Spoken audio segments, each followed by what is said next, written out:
क्या आपका दिमाग आपके कंट्रोल में है या ओवरथिंकिंग आपको कंट्रोल कर रही है?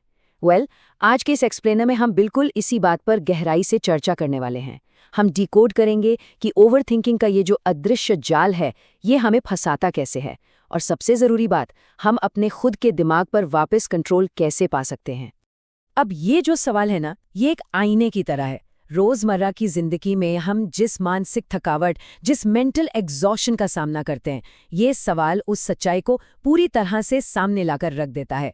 ये हमें रुककर सोचने पर मजबूर कर देता है कि आखिर ड्राइविंग सीट पर बैठा कौन है। इसे थोड़ा और गहराई से समझने के लिए चलिए बुद्ध और आरव नाम के एक युवक की बहुत ही पुरानी और कमाल की कहानी पर नजर डालते हैं। ये कहानी हमें सिखाती है कि एक अशांत मन यानी एक डिस्टर्ब्ड माइंड कभी भी असलियत को साफ साफ नहीं देख सकता। जब तक मन पानी की तरह बिल्कुल शांत नहीं होता, तब तक हमें अपनी असली तस्वीर नजर ही नहीं आती। विचार तो बस लहरें हैं, असली गहराई तो उस शांति में है।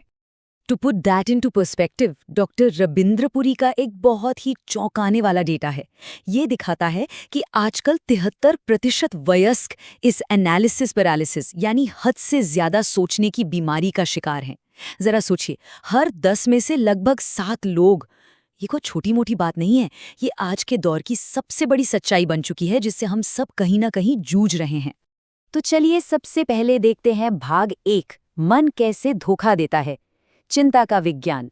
थोड़ा साइकोलॉजी की तरफ चलते हैं और समझते हैं कि हमारा दिमाग आखिर इन थका देने वाले लूप्स को बनाता कैसे है।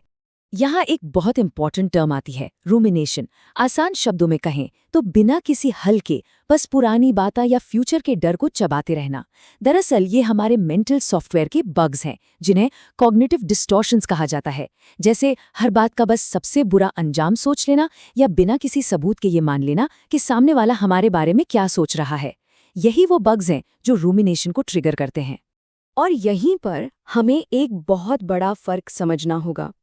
एक तरफ है ओवरथिंकिंग, जहां हम बिना किसी इरादे के बस भंवर में गोल गोल घूम रहे हैं, और दूसरी तरफ है कंस्ट्रक्टिव प्रॉब्लम सॉल्विंग, जहां हम जानबूझकर अपनी प्रॉब्लम्स को सॉल्व करने के लिए ऑफिस आवर्स सेट करते हैं।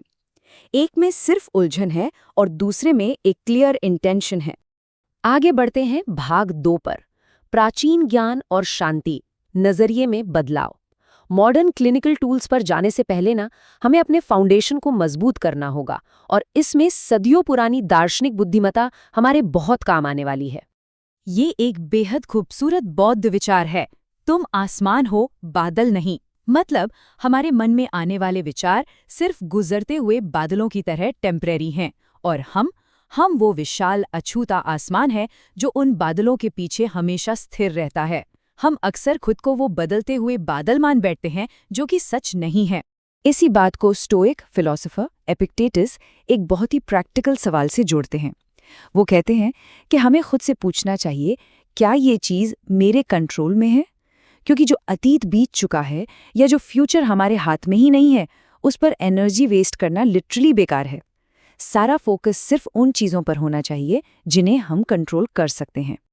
अब आते हैं भाग 3 पर, अपनी चिंताओं का समय तय करें, 5 मिनट का नियम। चलिए अब कुछ ऐसे modern cognitive behavioural therapy (CBT) tools की बात करते हैं, जिन्हें आप आज ही से अपनी लाइफ में यूज कर सकते हैं। ये फ्लो चार्ट एक बहुत ही ब्रिलियंट कॉन्सेप्ट दिखाता है, 5 मिनट का नियम और वरी अपॉइंटमेंट्स। इसका मतलब है कि आप दिन भर की चिंताओं को एक फिक्स्ड टाइम देते हैं। मान लीजिए आपने शाम का एक वक्त तय कर लिया। अब दिन में कोई डराए तो बस खुद से कहिए, अभी नहीं, इस पर मैं शाम के अपॉइंटमेंट में सोचूंगा। अगर अभी हल नहीं निकल सकता तो उसे शाम के लिए टाल दीजिए। It's that simple. Moving on to भाग 4, वर्तमान में लौटे, ग्राउंडिंग टेक्निक। अब मान लीजिए आपका दिमाग किसी फ्यूचरिस्टिक पैनिक में फंस गया है, तो उसे वहां से सेफली बाहर निकालकर प्रेजेंट मोमेंट में कैसे लाया जाए। यहाँ काम आती है ये 5 4 3 2 1 तकनीक। ये मन के लिए लिटरली एक इमरजेंसी ब्रेक है। बस 5 चीजें देखिए, 4 चीजें छुइए, 3 आवाजें सुनिए, 2 की महक लीजिए और 1 का स्वाद लीजिए। ये फिजिकल सेंसेस वाला काउंटडाउन ओवरथिंकिंग के स्पाइरल को उसी वक्त शटडाउन कर देता है और आपको वापस रियलिटी में ले आता है। और अगर रात को विचारों के सैलाब की वजह से नींद नहीं आ रही है, तब ये 4-7-8 ब्रीदिंग तकनीक ट्राई कीजिए। 4 सेकंड सांस लेना, 7 सेकंड रोकना और 8 सेकंड छोड़ना।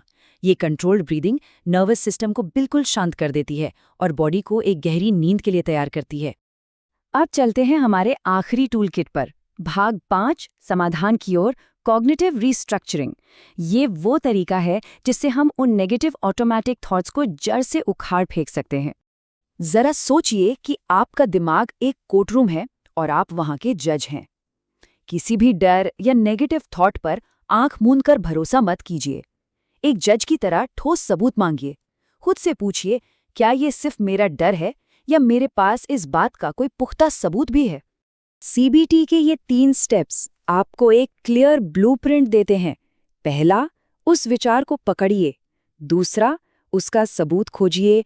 और तीसरा, उस इर्रेशनल डर को हटाकर उसकी जगह एक लॉजिकल नया विचार रखिए।